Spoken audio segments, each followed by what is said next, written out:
하나님의 말씀은 누가복음 15장 11절에서 32절까지 말씀입니다. 누가복음 15장 11절에서 32절까지 말씀을 다 함께 교독하겠습니다. 또 이르시되 어떤 사람에게 두 아들이 있는데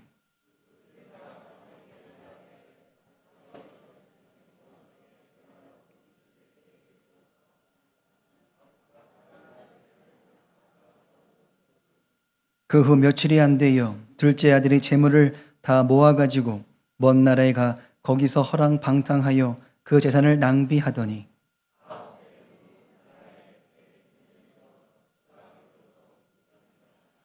가서 그 나라 백성 중 한 사람에게 붙여 사니 그가 그를 들러 보내어 돼지를 치게 하였는데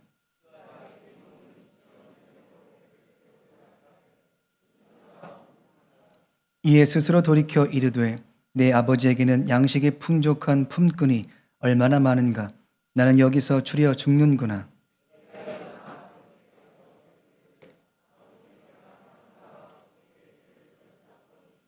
지금부터는 아버지의 아들이라 일컬음을 감당하지 못하겠나이다. 나를 품꾼의 하나로 보소서 하리라 하고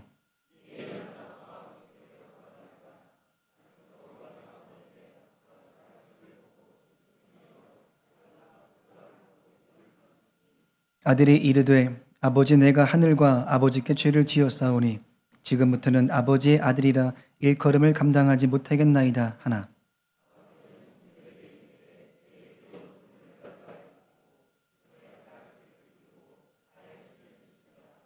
그리고 살찐 송아지를 끌어다가 잡으라 우리가 먹고 즐기자.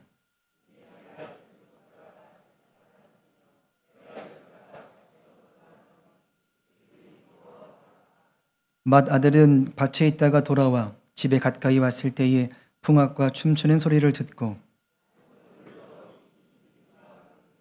대답하되 당신의 동생이 돌아왔음에 당신의 아버지가 건강한 그를 다시 맞아들이게 되므로 인하여 살찐 송아지를 잡았나이다 하니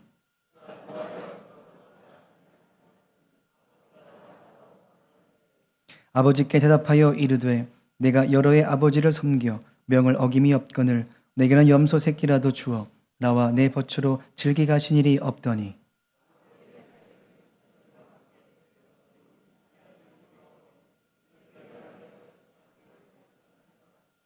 아버지가 이르되 이에 너는 항상 나와 함께 있으니 내 것이 다 내 것 이로되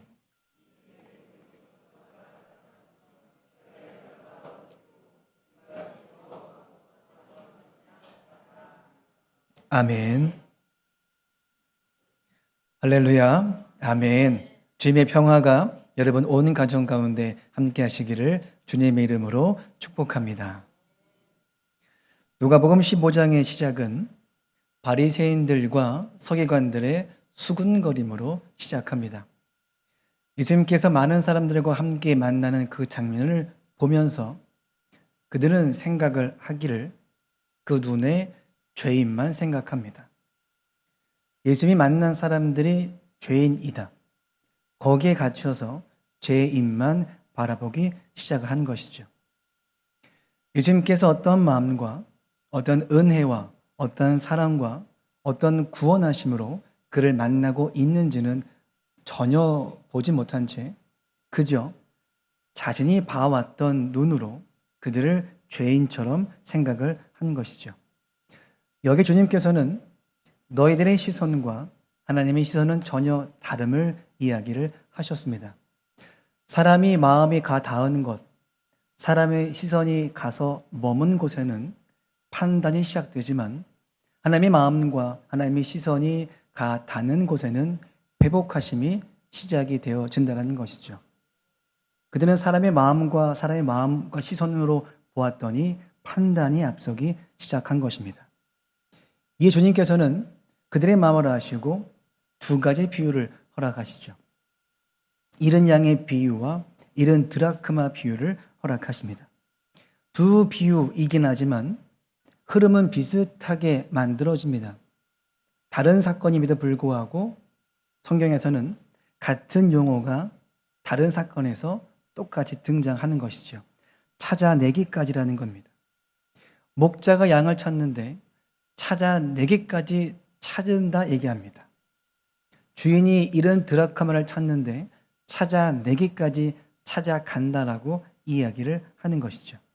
이 말은 하나님은 적당하심이 없으십니다. 내가 적당히 찾다가 포기하거나 이 정도 하다가 그만두거나 절대 하나님께서는 중단하심이 없으시죠.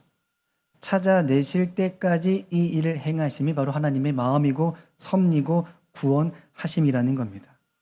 그러하기에 우리가 받아 누리고 있는 은혜, 특별히 구원의 은혜라는 것은 우리가 무언가를 앞에 찾아가서 얻어진 결과물이 아니라 하나님께서 우리를 찾아내시기까지 찾아오심을 통해서 허락된 것이 하나님의 구원의 은혜 결과라는 것을 우리가 확인했다는 것이죠. 두 가지의 비유를 통해서 우리가 과정도 확인했지만 결과도 확인했습니다. 다른 사건이지만 얻어진 결과를 통해서 고백되어지는 주인과 목자의 입장이 같다라는 것이죠. 그들 안에는 이르는 것을 찾았다라고 하는 기쁨이 충만했던 것입니다. 이것을 볼 때에 15장의 말씀은 잃어버림의 초점이 아니라 잃어버린 것을 찾는 것에 더 초점이 있고 그 마음에 우리의 마음이 같았기를 원하고 있다는 것입니다. 그런 의미에서 볼 때 하나님이 우리를 찾아와 주시고 구원하시고 베푸시는 모든 일들은 억지로 하시는 일이 아니었다는 것이죠. 기쁨이 충만함으로 그렇게 행하시는 겁니다. 죄인을 앉혀놓고 마음에 들지 않는 사람을 앉혀놓고 내가 억지로 참겠다. 이번만 참아가겠다. 이번만 눈 감겠다. 내가 이를 깎 깨물고 지금은 지나가 주겠다. 라고 말씀하지 아니하십니다. 마지못해 하시는 구원의 은혜가 아니라 그 사랑도 아니라 기쁨이 넘쳐 남을 통해서 잃은 것을 찾았다라고 하는 기쁨이 넘쳐나서 자원하는 마음으로 이 일에 순종하더라는 것이죠. 그러니 그 사건의 끝은 잃어버림의 아픔이 아니라 찾아냄의 기쁨으로 사건이 종결되는 것입니다. 이어진 말씀에서는 세 번째 비유가 등장을 하는 것이죠. 우리는 흔히 탕자의 비유라고 부릅니다. 이 긴 말씀을 통해서 우리가 읽어내려 갔는데 이 흐름 가운데 한 가지의 의문점이 든다는 것이죠. 그 아버지는 왜 둘째 아들을 굳이 먼데 달려가셨을까? 아들이 정신을 차리고 돌아와서 집 앞에서 무릎을 꿇고 속고 대절을 하고 눈물을 흘리고 잘못했다 용서를 구하고 혼을 내고 정신 차리게 만들고 이렇게 다시는 이런 일을 벌이지 않도록 하는 것이 옳은 일처럼 보이는데 아직 거리가 먼에도 불구하고 아버지는 그 둘째 아들을 만나러 찾으러 가신다라는 것이죠. 왜 그랬을까라는 것입니다. 여기까지 와서 엎드려서 용서를 구해야만 될 것 같은 상황을 굳이 그런 과정 없이 주인 되신 그 아버지가 찾아 나섰다는 것이죠. 복음의 의미가 담겨져 있습니다. 무엇이 먼저라는 것입니까? 우리의 회개가 먼저입니까? 아니면 하나님의 사랑이 먼저입니까? 우리는 그 질문 앞에 서게 된다는 것이죠. 오늘은 아직도 거리가 먼데 라는 제목으로 말씀을 전하도록 하겠습니다. 예수님은 한 가정을 세 번째 비유로 말씀하시는데 한 아버지와 두 아들의 이야기를 시작하십니다.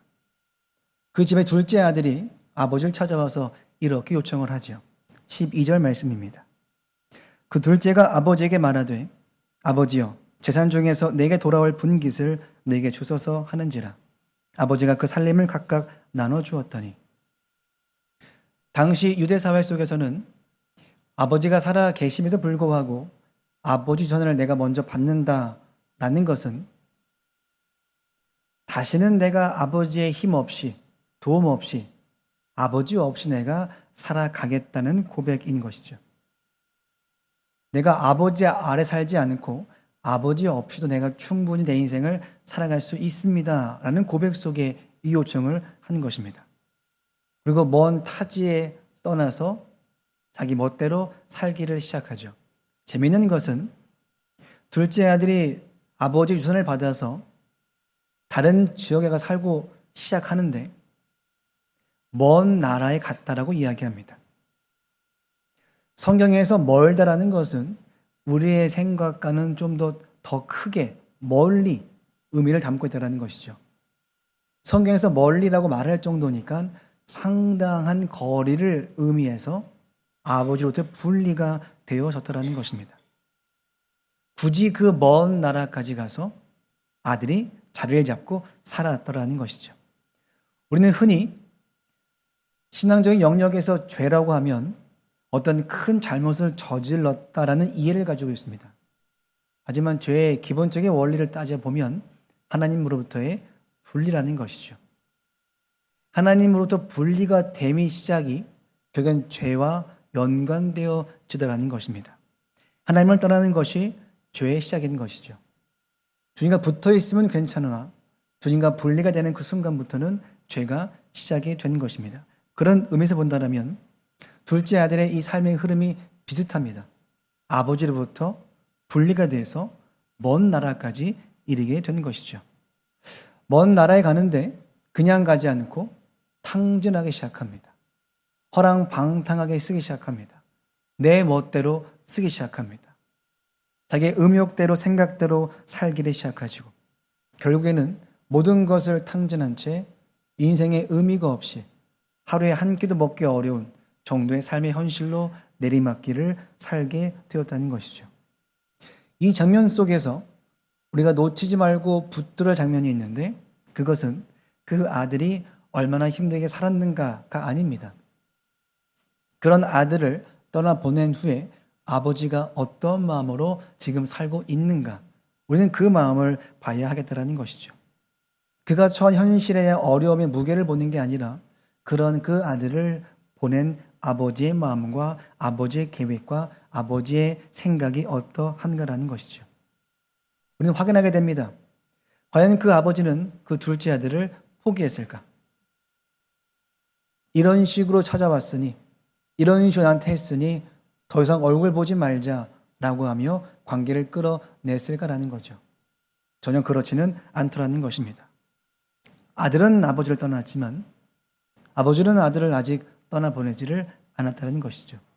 우리는 이 장면, 이 한 장면, 이 한 고백 속에 우리가 가지고 있는 이 복음의 은혜가 무엇인지를 확인할 수 있다는 것입니다. 하나님의 사랑을 기억해 보십시오. 하나님의 사랑은 내가 먼저 한 사랑이 아닙니다. 하나님이 먼저 계획하시고 허락하신 사랑이 하나님의 사랑인 것이죠. 하나님의 구원의 은혜 또한 마찬가지의 흐름을 가지고 있습니다. 내가 뭔가를 잘해서 얻어진 결과물이 아닌 그저 하나님이 허락하시고 베푸셨던 은혜의 사랑인 것이죠. 사도 바울은 이 일에 대해서 정확하게 이렇게 찝어서 설명합니다. 로마서 5장 8절 말씀이죠. 우리가 아직 죄인 되었을 때에 그리스도께서 우리를 위하여 죽으심으로 하나님께서 우리에 대한 자기의 사랑을 확증하셨느니라. 회개한 후가 아닙니다. 변화한 후도 아니죠. 우리가 아직 죄인 되었을 때, 하나님을 전혀 몰랐을 때, 기도하기 전에, 예배드리기 전에 이미 사랑을 시작하셨습니다. 그리고 완성해 놓으셨습니다. 확증해 놓으셨습니다. 우리는 이걸 가리켜서 복음이라 이야기하죠.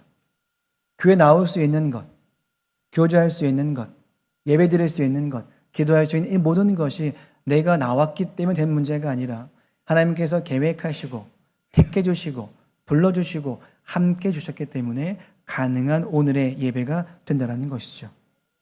우리는 그러한 사랑과 은혜를 힘입어서 이 자리에 힘들고 어렵지만 찾아 나올 수 있었던 것입니다.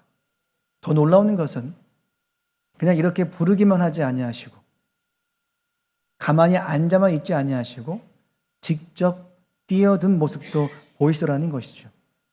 어떻습니까? 둘째 아들을 저 먼 발치에서 보는 즉시 아버지는 뛰어나가기 시작합니다. 돌아오기를 기다렸다라는 의미가 있습니다. 거리가 멉니다.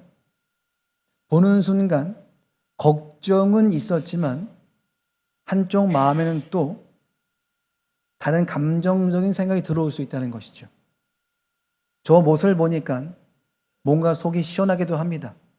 정신을 차렸는가 싶기도 하죠. 터벅터벅 걸어오는 그 모습을 보면서, 집 앞까지 오는 모습을 보면서 할 말들을 잘 정리하기도 한다는 것입니다. 하지만 그렇지 않다는 것이죠. 바라만 보지 아니하시고 혼낼 것을 찾지 아니하시고 거리가 먼데 바라보자마자 찾아가서 그와 함께 만나기를 시작했다라는 것이죠. 이 장면 가운데 아름다운 것이 있는데 성경은 이런 고백을 합니다. 아직 거리가 먼데. 아직 거리가 멉니다. 인간적인 마음 생각하면 이 먼 거리 고생스럽게 오라는 겁니다. 네가 한 잘못 네가 깨달아 알아야 하는 것이죠. 네 죄를 네가 알아야 한다는 겁니다. 힘들게 고생해 살아봐야만 아비의 마음을 알고 어미의 마음을 안다라는 것이죠. 내 앞에 무릎을 꿇고 회개를 하고 머리를 조아리고 용서를 구하고 이 모든 것이 이루어질 때에만 우리 관계가 회복될 수 있겠다라고 하는 이해 속에 이 아비의 마음을 우리가 생각해 볼 수 있겠지만 전혀 그렇지는 않다는 것이죠. 거리가 먼데 찾아가더라는 것입니다. 둘째들은 아버지를 떠나서 먼 곳에 가 살았지만 생각보다 그렇게 편한 인생을 살지 못했습니다. 모든 것을 다 잃어버릴 정도로, 깨어질 정도로, 먹고 살기 어려울 정도의 삶의 큰 벽을 만나게 되었던 것이죠. 그때 알았습니다. 정신을 차린 거죠. 17절 말씀은 이렇게 이야기합니다. 이에 스스로 돌이켜 이르되 내 아버지에게는 양식의 풍족한 품꾼이 얼마나 많은가. 나는 여기서 주려 죽는구나. 자신의 잘못을 깨달아 아는 것이 회개의 끝이 아니라 깨달아 아는 그 순간과 동시에 아버지를 떠올린 것처럼 회개는 반드시 하나님을 바라보는 것까지 이르러야 합니다. 내 잘못을 고백함을 넘어서 끝난 후에 내가 주님을 바라보고 있는 모습. 지금 그 아들이 아버지를 기억합니다. 그때 깨닫습니다. 행복은 많은 돈을 가지고 살아갈 때 되는 줄 알았는데 아버지를 떠나고 살고 보니 행복은 아버지와 함께 살 때 가능했다는 것을 깨닫게 되는 것이죠. 이렇게 살면 행복할 줄 알았습니다. 많은 것을 가지고 누리면 될 줄 알았습니다. 근데 아버지를 떠나 산 인생은 전혀 행복한 인생이 아니었던 것이죠. 결심합니다. 돌아가기로. 살아야겠다는 그 의지는 남아 있었던 것이죠. 그러면 준비를 합니다. 오는 동안에 생각을 하겠죠. 내 잘못도 깨닫고 아버지 앞에 어떤 고백을 드릴까도 생각을 할 겁니다. 성경은 이렇게 기록하죠. 21절 말씀입니다. 아들이 이르되 아버지 내가 하늘과 아버지께 죄를 지었사오니 지금부터는 아버지의 아들이라 일컬음을 감당하지 못하겠나이다 하나. 그는 결론을 내렸습니다. 이 정도 각오가 있어야 아버지 앞에 용서를 구할 수 있고 이 정도 다짐이 있어야 관계가 회복될 줄로 알았습니다. 그래서 그가 선택한 방법이 있는데 이제는 전처럼 관계를 맺지 않겠다는 겁니다. 아버지와 아들의 관계는 더 이상 맺지 않고 내가 이제는 품꾼의 하나로 아버지와 함께 살겠다라고 그렇게 찾아온 것이죠. 그 마음을 가지고 찾아온 겁니다. 이전과 같은 삶이 아니라 그냥 좀 살 수 있는 방법 아래에 아버지를 떠올려서 찾아온 것이죠. 아들은 괜찮고 그냥 입에 풀칠만 해도 괜찮다라고 찾아오는 것입니다. 바로 여기에서 우리가 받아 누린 복음의 구원의 은혜가 시작이 됩니다. 20절 말씀이죠. 이에 일어나서 아버지께로 돌아가니라. 아직도 거리가 먼데 아버지가 그를 보고 측은히 여겨 달려가 목을 안고 입을 맞추니. 21절을 읽고 20절을 읽었습니다. 이 흐름이 상당히 우리로 하여금 어색하게 만듭니다. 잘못을 저질러서 돌이키고 회개하고 찾아옵니다. 머리를 조아립니다. 무릎을 꿇습니다. 눈물도 흐릅니다. 잘못했다고 대성통곡을 합니다. 그리고 아비가 그 이야기를 듣고 괜찮다라고 이야기하는 것이 우리가 생각하는 이성적인 논리의 이해입니다. 하지만 성경은 21절과 20절을 순서를 바꿉니다. 우리의 이해 속에서는 21절이 20절이 돼야 되고 20절이 21절이 돼야 됩니다. 용서를 먼저 구하고 엎드리고 회개하고 이 모든 과정이 있었을 때 아비의 용서가 나올 것 같지만 용서의 문제는 아비가 먼저 찾아와서 선포를 했다는 것이죠. 우리의 이해와는 전혀 다른 접근을 합니다. 아버지께서 먼저 하시고 아들은 아직 말한 것도 없는데 먼저 찾아와서 안아주시고 옷을 주시고 가락지를 껴주시고 신을 신겨 만들어 주신다는 것이죠. 왜 달려가셨을까라는 것입니다. 굳이 저 먼 거리라고 하면 오는 동안에 정신을 차리고 아비의 저 모습을 보면 잘못한 마음이 올라오고 지성스러운 마음에 오자마자 엎드려서 용서를 구할 것 같은데 다시는 이런 일을 벌이지 말라고 호되게 혼을 내서 정신을 차리게 만들 것 같은데 전혀 그러한 장면은 보이고 있지는 않더라는 것입니다. 모든 과정을 끝난 후에 안아주면 더 아름다울 수 있으나 아버지는 거리가 멀지만 찾아가서 그를 만나주십니다. 왜냐하면 주의 마음은 사랑이 회개보다 앞서기 때문에 그렇다는 것이죠. 우리의 회개보다 하나님의 사랑이 앞섭니다. 우리의 기도보다 하나님의 은혜가 앞섭니다. 우리의 삶보다 하나님의 계획하신과 말씀의 은혜가 더 앞선다는 것이죠. 우리가 주를 믿기 전에 이미 구원을 확정해 놓으셨습니다. 우리가 주를 믿기 전에 이미 구원을 완성해 놓으셨습니다. 우리가 뭔가를 하기 전에 이미 모든 것을 완전케 하셨던 구원의 은혜가 오늘 우리에게 놓여지게 된 것이죠. 그렇게 아들이 집에 돌아오게 됩니다. 아들은 생각하겠죠. 내가 정신을 차리고 아버지께로 갑니다. 내가 아버지께 갑니다. 이렇게 이해를 했을 겁니다. 하지만 상황을 보니까 아버지가 아들에게 옵니다. 본인 스스로는 내가 온 것처럼 생각했는데 결론적으로는 아버지가 아들에게 찾아오게 되는 것이죠. 관계 회복이 어디 있냐 하면 아버지가 아들에게 갔을 때 모든 아름다운 회복의 문제가 시작이 되었던 것입니다. 죄인을 보고 많은 사람들은 사람의 눈과 사람의 마음을 가지고 그를 바라봤을 때 판단과 정죄가 있었지만 하나님 마음과 하나님의 시선으로 그를 보았더니 회복이 시작되었음을 우리가 이 사건을 통해서 만날 수 있다는 것이죠. 우리는 이를 가리켜서 은혜라 말하고 복음이라 말하는 것입니다.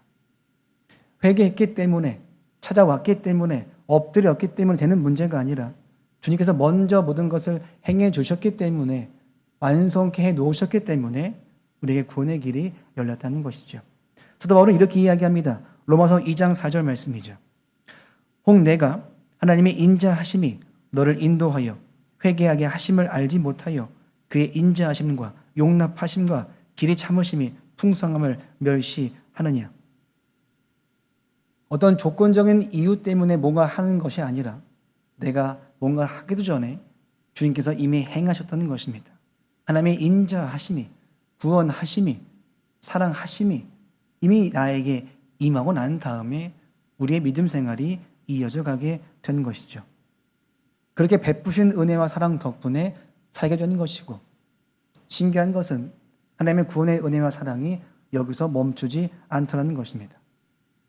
감싸만 주셔도 용납만 해주셔도 이해만 해주셔도 만나만 주셔도 충분한 은혜와 사랑이 있는데 아버지는 더 나아가는 것이죠. 22절 말씀입니다. 아버지는 종들에게 이르되 제일 좋은 옷을 내어다가 입히고 손에 가락지를 끼우고 발에 신을 신기라. 갑자기 좋은 옷과 가락지와 신을 신기 시작합니다. 이 말은 그의 인생의 신분이 한순간에 격상된 거죠. 품꾼의 하나로 살려고 찾아왔는데 아버지가 그를 아들로 삼아주고 있다는 것입니다. 원래는 그런 관계를 맺을 수 없으나 아버지가 그렇게 허락해 주시니 한순간에 한 끼도 못 먹던 인생이 아버지의 아들로서 신분이 바뀌게 되는 것이죠. 아버지가 만나 주시니 허락해 주시니 인생의 한순간에 바뀌어져 간다는 것입니다. 우리는 그를 가리켜서 은혜라고 이야기하죠. 죄만 용서하지 아니하시고 우리의 신분과 인생을 한순간에 바꿔주신다는 것입니다. 나는 그렇게 살 수가 없는 인생이었는데 주님 때문에 갑자기 전에 없던, 살지 못했던 새로운 인생으로 그의 자신의 인생을 만들어 가시다는 것이죠. 회복해 하십니다. 그 정도를 기대한 것이 아니었습니다. 그냥 살 수만 있으면 좋겠다의 심정으로 찾아왔을 뿐이죠. 근데 어떻게 이런 일이 가능했습니까? 내가 오기도 전에 먼저 찾아와 주시고, 내가 용서를 구하기 전에 먼저 품어주시고, 옷을 갈아입히시고, 베푸시고, 잔치까지 벌여 주십니다. 왜냐하면 이렇게 하시기 위해서 독생자 예수 그리스도를 십자가에 못 박혀 죽도록 만들어 가셨다는 것이죠. 이거 하기 위해서 독생자 예수 그리스도가 십자가에 못 박아 죽임을 당할 수밖에 없던 것입니다. 이걸 내가 하고 싶어서 방법이 이거밖에 없으니 먼저 구원의 은혜와 사랑의 십자가의 은혜를 허락했다는 것이죠. 이거 말하고 싶고, 이거 베풀고 싶고, 이거 나누고 싶다라고 하는 간절함이 이 일을 만들어 내었던 것입니다.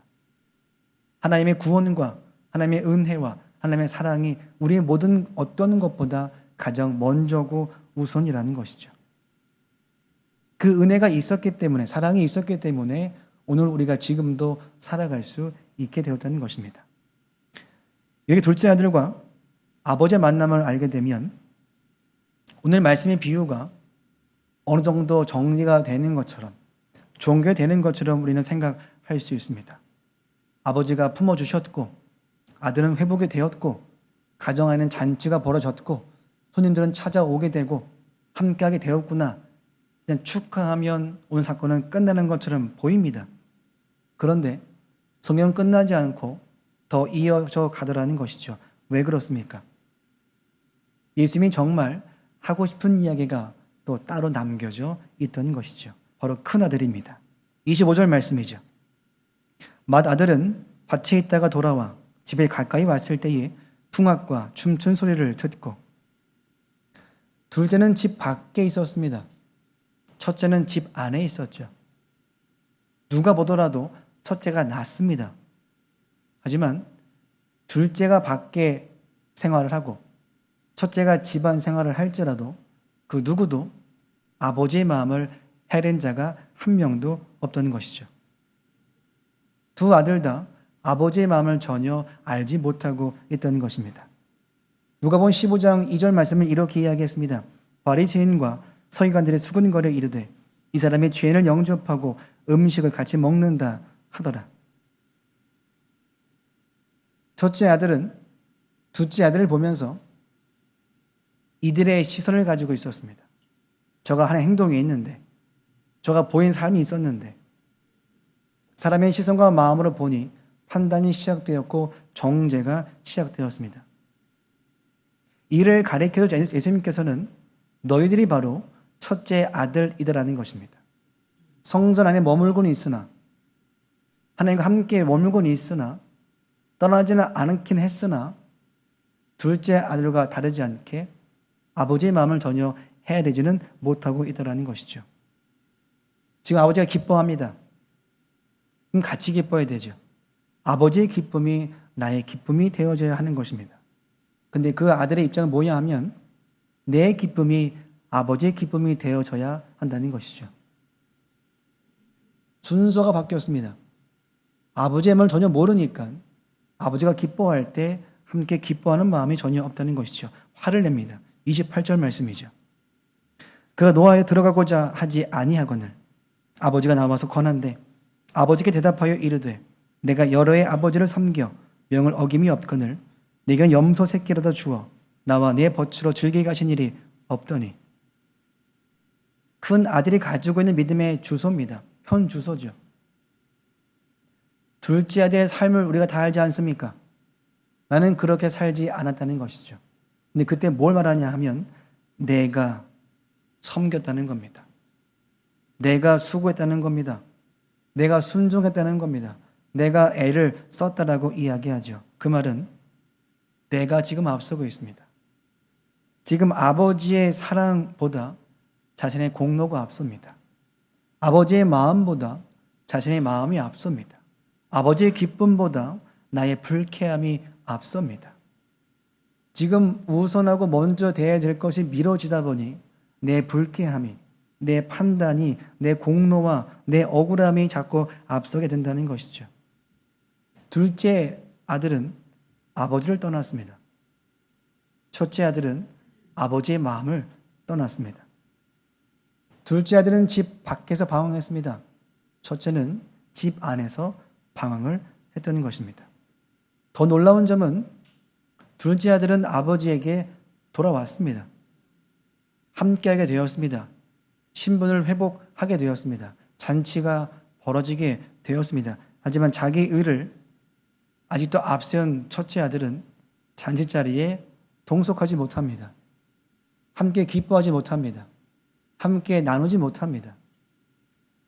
아버지께서 주최한 잔치 자리에 첫째가 들어갈 것 같았는데 지나고 보니까 둘째 아들만 잔자리에 들어가서 앉아 있더라는 것이죠. 우리는 생각합니다. 둘째 아들처럼 살지 말아야겠다. 우리 믿음의 각오가 그러했습니다. 허랑방탕하게 살지 말아야지. 죄 짓지 말고 살아야지. 음욕 품고 살지 말아야지. 여러 가지 마음을 갖고 죄를 짓지 않고 살아야겠다는 둘째 아들을 본받긴 했으나 첫째 아들의 그 마음은 전혀 모르고 있던 것이죠. 성전 안에 있으니까, 교회 안에 있으니까, 둘째 아들처럼 살지 않았으니까 나는 좀 더 나은 인생이라 그렇게 판단을 내렸던 것입니다. 그게 바로 누구냐 하면 15장 2절의 말씀처럼 바리새인과 서기관들과도 같은 그들의 마음이었던 것이죠. 성전 안에 있으니까 우리는 괜찮은 줄 알았습니다. 성전 안에 있으니까 나는 좀 잘 믿고 있는 줄로 알았던 것이죠. 하지만 아비가 버린 잔치자리에 함께하지 못합니다. 아버지의 기쁨에 함께 기뻐하지 못합니다. 이게 그들의 마음이었던 것이죠. 더 멀리 떠난 아들은 잔치자리에 와서 신분이 회복되고 인생이 회복되고 관계가 회복되는데 오랜 시간 아비 옆에서 붙었던 첫째 아들은 오히려 이 문제로 인해서 관계가 더 깨어지고 거리가 더 멀어지고 참석하고 있지 못하고 있다는 것입니다. 우리는 이 말씀 앞에 자신을 돌아봐야 할 것입니다. 신앙생활을 오래 해오면서 우리는 들은 생각은 둘째 아들만 피하면 될 줄 알았습니다. 둘째 아들의 인생만 조심하면 믿음생활 잘 할 줄 알았습니다. 하지만 첫째 아들도 참으로 무서운 주제라는 것이죠. 은혜보다 의무가 앞서고 감사보다 비교가 앞서고 사람을 품기보다 판단이 앞서고 주의 마음보다 내 마음이 앞서니 이 마음에 하나가 될 수 없고 아비의 마음을 알 수가 없다는 것입니다. 교회 안에 있다고 해서 내가 주님과 가까워 살고 있다라고 우리가 함부로 결정할 수는 없다라는 것이죠. 안에 있다고 해도 주님과 가장 멀리 떨어질 수 있는 것이 믿음의 세계, 영적인 세계라는 것입니다. 그렇다면 큰 아들의 입장과는 다르게 아버지의 마음은 어떠했을까? 아버지의 이 잔치자리에 기뻐하며 참석하지 못하는 그 아들을 보면서 그 아버지는 어떠했을까라는 것이죠. 잔치를 벌입니다. 70드라크마 하나를 취해도 한 마리의 양을 잃었다 찾아도 잔치를 벌이는데 아들을 잃었다 찾았다라면 엄청난 규모의 잔치일 겁니다. 근데 그러한 잔치, 아비는 베풀 용의가 있고 나눌 그러한 다짐이 있던 것이죠. 그런데 첫째는 함께하지 못합니다. 이때 아비는 어떻게 했을까? 먼 거리에 있는 둘째 아들도 바라보자마자 달려가서 얼싸안고 옷을 갈아입히고 가락지를 끼고 신을 신기게 만들었습니다. 첫째 아들이 참석하지 못하자 아비는 잠시 그 자리에서 나와서 그 아들을 찾아가서 권하기 시작하죠. 둘째 아들을 대하듯이 첫째 아들도 그렇게 찾아가 주셔서 만나고 있었던 것입니다. 왜 그랬을까요? 둘째 아들이든 첫째 아들이든 아버지는 둘 다 사랑했다는 것입니다. 집 밖에 있든 돌아왔든 집 안에 있든 마음을 떠났든 아버지는 어떤 아들이든 상관없이 다 동일하게 먼저 행하시고 먼저 찾아가시고 먼저 베푸시고 먼저 함께하는 마음으로 그들과 함께 잔치를 벌이고 있다는 것이죠. 이렇게 말씀하십니다. 31절 말씀이죠. 아버지가 이르되 예 너는 항상 나와 함께 있으니 내 것이 다 내 것 이러되. 책망하지 않습니다. 큰 형이 이럴 수 있냐? 네가 그동안 동생 고생하고 생각하지 않느냐? 왜 아빠의 마음을 모르느냐? 왜 참석하지 않느냐? 왜 가정의 분위기를 흐리느냐? 정죄하지 않습니다. 초청합니다. 함께하자. 정죄가 아닌 초청과 부름과 찾음과 만남과 베품과 은혜가 그 첫째 아들에게 찾아 임하게 되었던 것이죠. 거리가 아무리 멀더라도 신적으로 멀더라도 아버지는 준비하셔서 그들을 만날 용의가 분명히 있었다는 것입니다. 집 밖에 있든 집 안에 있든 다 상관이 없다는 것이죠. 결국 중요한 것은 그들이 어떻게 하든 상관없이 주님께서는 먼저 행하시고 먼저 베푸시고 먼저 찾으시고 먼저 우리와 함께 하신다는 것입니다. 놀라운 것은 그 잔치자리가 지금도 허락되고 있고 그 잔치자리에 저와 여러분을 초청하고 부르시고 찾아내기까지 우리를 찾으려고 애를 쓰고 있다는 것이죠.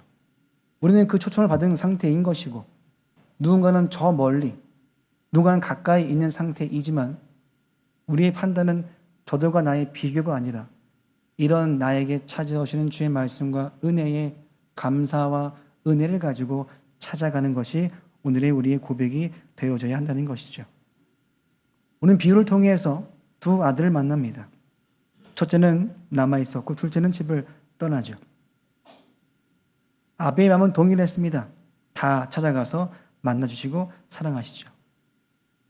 아버지는 사람 먼저 하시고 먼저 베푸시고 먼저 나눌 준비가 되어져 있던 것입니다. 그럴 때 관계가 회복되어졌습니다. 그럴 때 잔치가 풍성해졌습니다. 그럴 때 아들과 아비의 관계가 다시 한번 전처럼 아버지와 아들의 관계로 격상되고 평화로운 관계를 맺어갈 수 있었던 것이죠. 물론 그렇다고 해서 죄를 가볍게 여긴 것은 아닙니다. 죄를 못 본 척 한 것도 아니죠. 우리를 이렇게 만들고 싶으셔서 예수 그리스도를 십자가에 못 박힐 정도로 이미 행하시고 각오하시고 이 일을 우리에게 허락하셨던 것입니다. 대신 형벌 지시고 대신 죄의 대가를 지불하시고 대신 십자가에 죽으셔서 이 관계를 할 수 있는 길을 우리에게 만들어주고 있다는 것이죠. 그 사랑을 하시려고 그 은혜를 베푸시려고 그 길을 허락하시려고 이 일을 다 만들어 놓으시고 아직 거리가 멀지만 찾아오십니다. 사랑하시는데 찾아낼 때까지, 초청하시는데 부르실 때까지 멈춤 없이 내가 행하기도 전에, 내가 고백하기 전에 이 일을 우리에게 허락했다는 것이죠. 우리는 이 말씀 앞에 선다는 것입니다.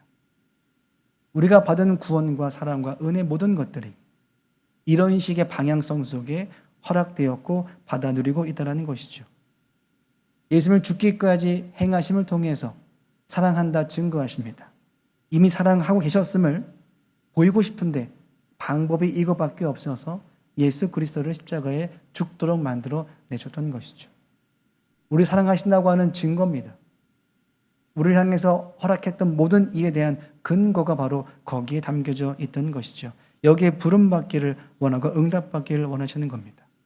내 모든 생각, 내 모든 판단, 내 모든 경험, 내 모든 시선과 내 마음을 이제는 정리하고 주님 마음 품고 주님 시선 가지고 그 마음과 시선을 가지고 사람을 보고 세상을 보고 주의 말씀과 은혜를 보기를 원한다는 것이죠.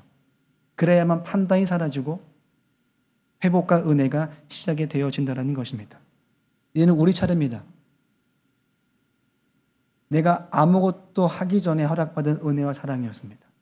먼저 찾아와 주신 사랑과 은혜의 섭리의 손길이었던 것이죠. 우리가 사는 방식도 이래야 할 것입니다. 내가 받은 사랑과 은혜가 먼저 찾아와 주시고 베푸시는 은혜와 사랑이었다라면 우리가 베풀어 살아가는 모든 방식도 상대의 상황에 따라 하는 것이 아닌 내가 받은 은혜와 사랑에 따라서 이 일에 순종함에 이르러야 한다는 것이죠. 다만 이 일로 이 안에 부딪힘이 분명히 있을 겁니다. 그 부딪힘을 허용하십시오. 그 부딪힘을 순종하십시오. 그 부딪힘으로 믿음의 선한 싸움을 행하십시오. 그 일이 있을 때 지나고 난 다음에 이 말씀의 의미와 깊이를 알고 우리는 그대로 순종해 갈 수 있다는 것입니다. 우리 믿음의 수준을 여기서 멈추지 마십시오. 더 장성한 분량까지 이룰 수 있다는 그 사실 앞에 서서 이 말씀에 온전히 순종해 가시는 저와 여러분 되시기를 간절히 바랍니다. 기도하시겠습니다. 하나님 감사합니다. 내가 받은 은혜와 사랑이 적당히가 아니었습니다. 찾아내실 때까지 찾아와 주셨고 구원받을 때까지 우리를 초청해 주셨습니다. 그 일에 대해서 증거하기 위해 먼저 예수님께서 십자가에 죽임 당하셨습니다. 그것을 완성해 놓으시고 우리에게 말씀하십니다. 먼저 베풀어 놓으시고 부르십니다. 우리가 받은 은혜와 사랑이 그러합니다. 주님, 20절과 21절의 순서를 내 마음대로 바꾸지 않게 하여 주옵소서. 내가 받은 은혜와 사랑을 순종하여 말씀에 근거하여 살아갈 수 있도록 은혜와 믿음을 허락하여 주옵소서. 예수님의 이름으로 기도하옵나이다. 아멘. 다 같이 말씀을 기억하며 기도하시겠습니다.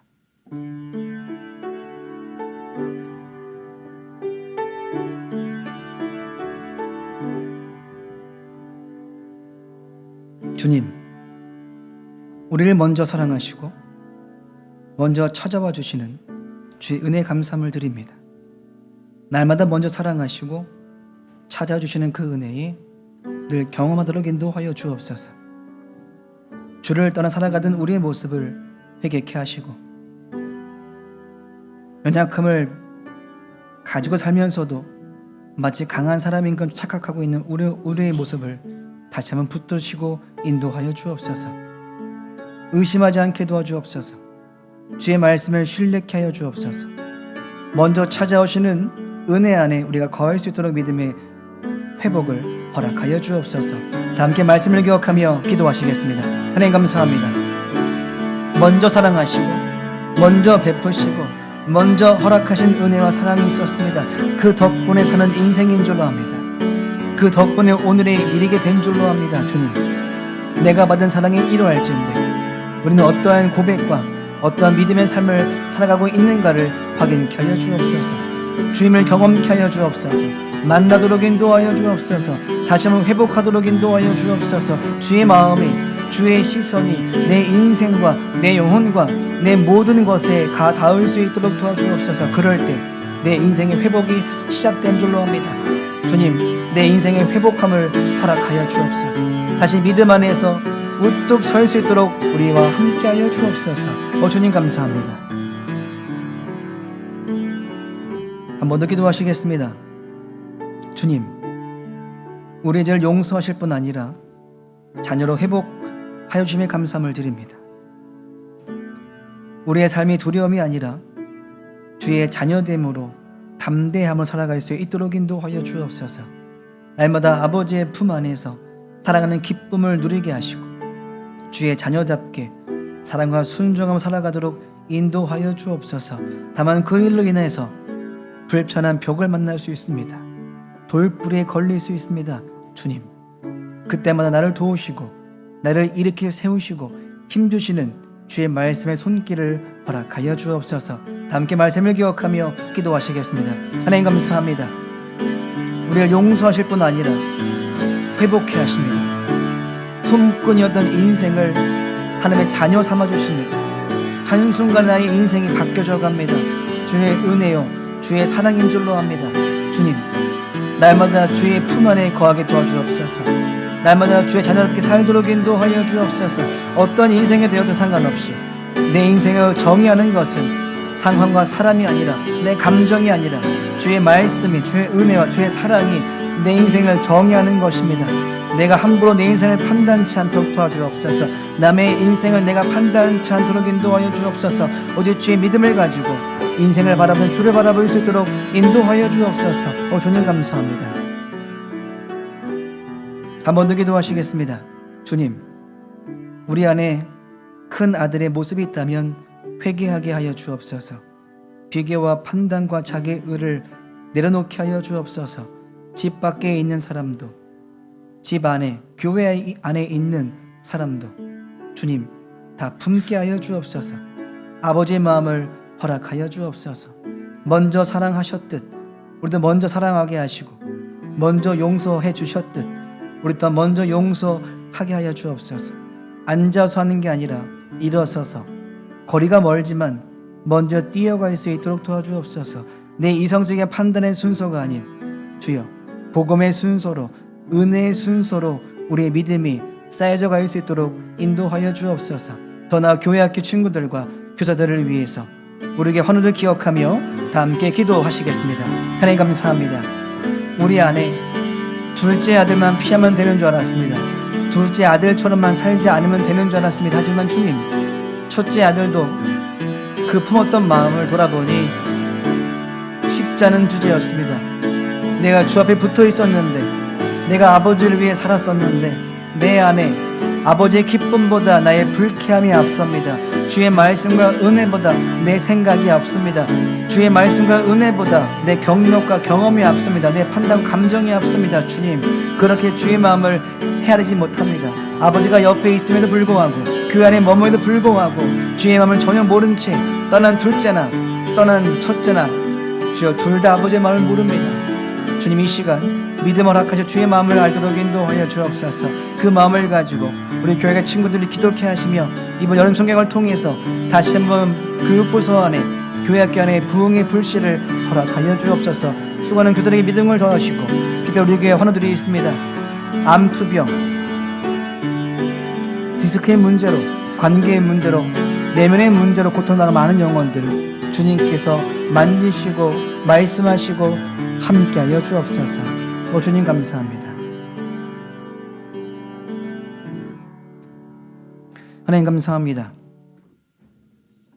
둘째 아들의 삶만 조심하면 믿음 생활 잘 할 줄 알았습니다. 잘 피해서 잘 하는 줄 알았습니다. 하지만 주님, 첫째 아들의 문제도 쉽지 않은 주제였음을 확인하게 됩니다. 아버지의 기쁨 잔치 속에 내 안에 불쾌함이 올라오기 시작합니다.